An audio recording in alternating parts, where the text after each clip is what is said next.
Halo, saya Frater Beni dari Ordo Siervos de Maria, Ordo Hamba-Hamba Maria, disingkat OSM. Saya berada di sini untuk membagi pengalaman saya tentang masa pastoral selama kurang lebih 1 tahun di Jelimpo. Selama 1 tahun saya menjalani masa pastoral di Jelimpo. Ada banyak pengalaman yang saya lalui, ada banyak ilmu yang saya timba, dan juga ada hal-hal baru yang saya alami dalam masa pastoral itu. Ada juga banyak hal yang menyenangkan, ada juga banyak hal yang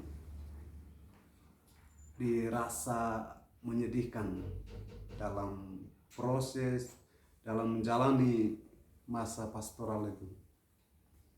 Saya tiba di Jelimpo tanggal 29 Agustus 2019.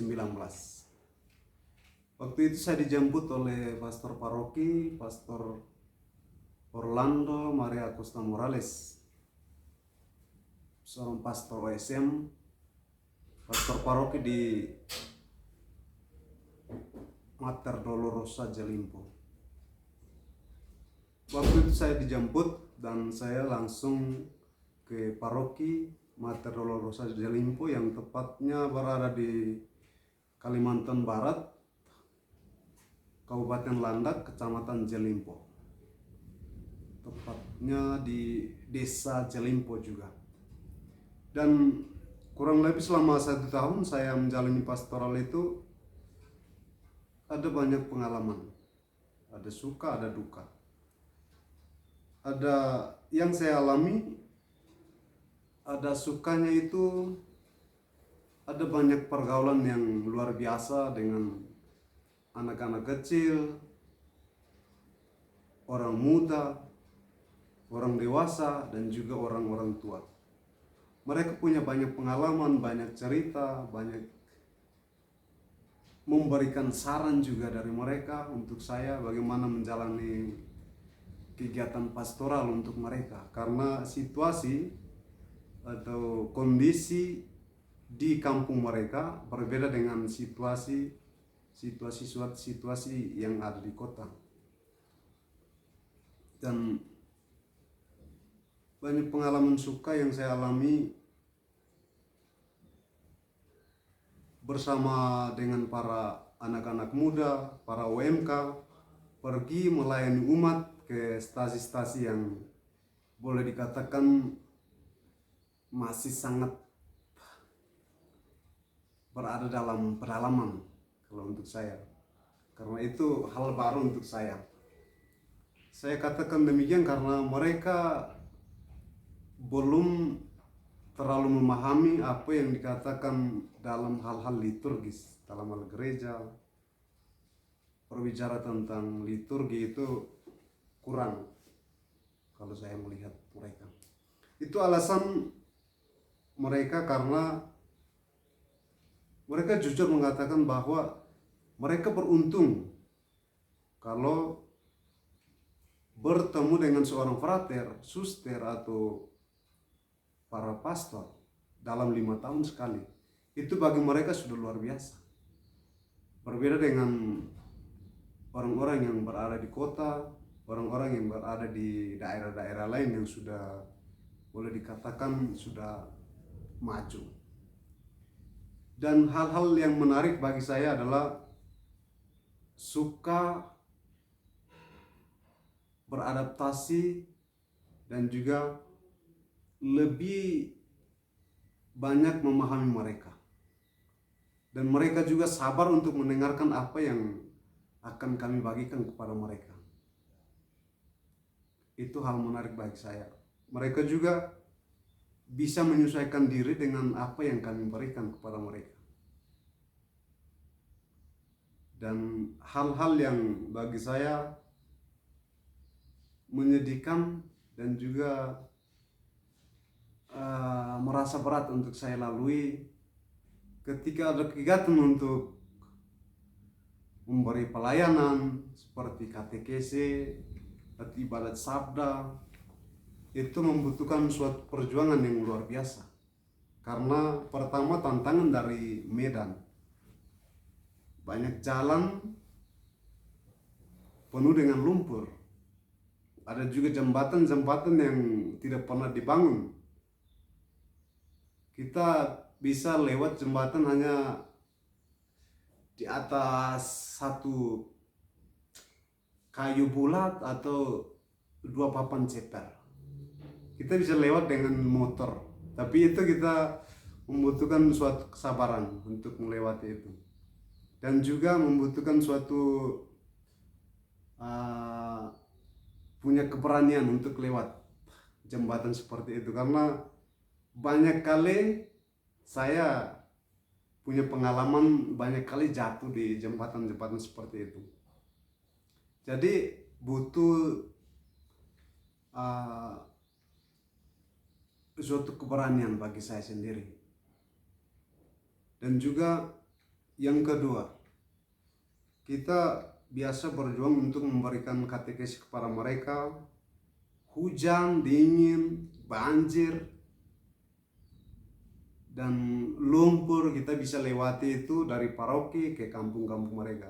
Dan ketika kita tiba di kampung mereka, umat merasa tidak punya reaksi. Mereka belum punya rasa, belum menyadari bahwa ada banyak perjuangan yang para frater lalui, para suster, para pastor lalui untuk mereka, untuk melayani mereka. Tapi banyak umat yang belum sadar. Dan ini juga saya rasa bagi kami, bagi saya sendiri, membutuhkan suatu kesabaran untuk berhadapan dengan mereka.